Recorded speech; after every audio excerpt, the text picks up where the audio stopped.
여러분 안녕하세요. 찾아가는 새벽기도 시카고 한인제일 연합감리교회 조선영 목사입니다. 오늘도 변함없는 주님의 은혜와 평강이 저와 여러분의 삶의 종일 풍성하기를 기도합니다. 오늘 말씀은 요한복음 19장 23절에서 30절까지 말씀입니다. 제가 읽어드리지요.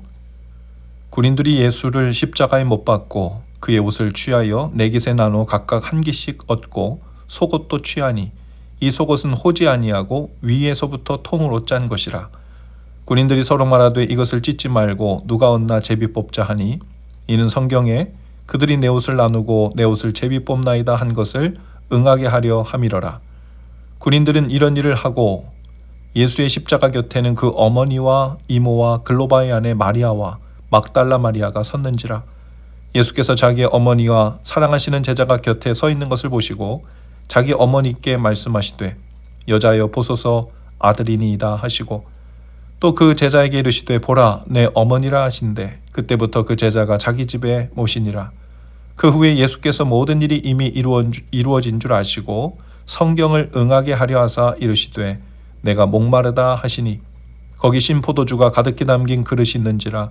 사람들이 신포도주를 적신 해면을 우슬초에 메어 예수의 입에 대니 예수께서 신포도주를 받으신 후에 이르시되 다 이루었다 하시고 머리를 숙이니 영원히 떠나가시니라.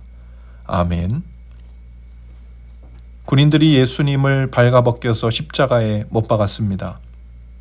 그들은 예수님의 겉옷을 가져다가 네 몫으로 나누어 한 몫씩 나누어 가졌습니다. 당시에 사형수의 옷을 가지면 재수가 있다는 속설이 있었다고 해요.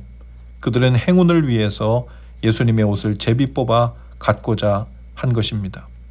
속옷은 이음새가 없이 위에서부터 통으로 짠 것입니다. 보통 이런 속옷은 제사장이 입는 옷이었고 예수님은 대제사장이시면서 동시에 제물이 되셔서 십자가에서 죽으신 것이죠.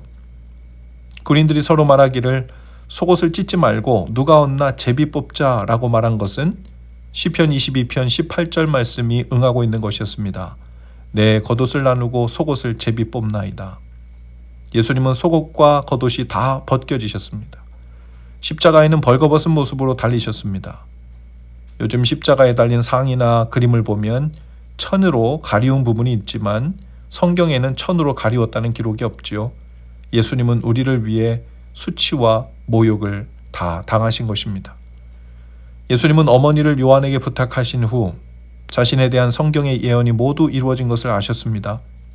뜨거운 태양 아래 달리신 예수님은 점점 탈수 현상이 일어났을 겁니다. 예수님은 혼미한 가운데서도 성경 말씀을 기억하셨죠. 예수님은 또 성경을 응하게 하시려고 내가 목마르다 라고 하셨습니다. 예수님은 십자가 위에서도 시편 69편 21절 말씀을 생각하신 것으로 보입니다. 그들이 쓸개를 나의 음식물로 주며 목마를 때에는 초를 마시게 하였사오니. 예수님은 초, 즉 신포도주를 마시게 하려고 목마르다고 하신 것이죠. 사람들은 예수님에게 말씀대로 신포도주를 해면에 적셔서 우슬초 장대에 메어 예수님의 입에 대주었습니다. 예수님은 메시아에 대하여 예언된 성경의 예언들을 다 이루고자 하셨죠. 예수님은 신포도주를 받으신 후에 죽을 때가 이른 줄 아시고 나는 억울하다, 나는 죄가 없다 라고 하지 않으셨습니다. 예수님의 마지막 말씀은 다 이루었다 였습니다. 예수님이 돌아가시기 전에 마지막 하신 말씀은 요한복음에는 다 이루었다 입니다. 다 이루었다라는 말씀 속에는 여러 의미가 있죠. 첫째는 예수님에 대하여 예언된 성경 말씀이 다 그대로 성취되었다는 뜻입니다. 구약의 모든 예언, 예표, 상징 모두 성취되었다는 것이죠. 둘째, 다 이루었다는 말씀은 죄값을 다 치르셨다는 뜻입니다. 우리의 죄값을 십자가에서 다 청산하셨다는 말이죠. 우리가 빚을 지고 갚지 않으면 언젠간 재산을 차압당하죠. 나중에는 자유를 빼앗기고 감옥살이를 할 수도 있고 고통을 당합니다. 죄의 빚이 해결되지 않으면 우리가 가진 최후의 재산인 생명을 차압당합니다. 자유를 빼앗기고 지옥이라는 영원한 감옥에서 고통당하며 죄값을 치르게 되죠. 주님이 바로 십자가에서 그 값을 다 치르신 것입니다. 다 이루신 것입니다. 마지막으로 다 이루었다라는 말씀의 뜻은 사명을 완수하셨다는 뜻이죠. 예수님은 십자가를 앞두고 고통을 받으셨습니다. 십자가상에서도 내려오라고 사단의 엄청난 시험이 있었죠. 구약의 레위기에 보면 속죄제물로 바쳐진 양은 피를 남김없이 다 흘리고 다 쏟아낸 후에 자신을 완전히 번제로 태워드리게 됩니다. 세상을 위한 화목제물로 오신 어린 양으로 오신 예수님께서 십자가에서 자신을 제물로 드린 그 상태에서 물과 피를 다 쏟으셨습니다. 그렇게 공생의 3년 동안의 사명은 물론 제물이 되시는 마지막 사명까지 온전히 다 이루신 것이죠. 이 세상을 떠날 때 우리의 마지막 말도 이와 같기를 바랍니다. 우리가 어찌 예수님처럼 온전하게 사명을 다 감당했다고 고백할 수 있겠습니까? 하지만 주님께 붙들려 이 세상을 살고 있는 사람은 그 마지막 말도 바로 사명에 대한 아쉬움일 것입니다.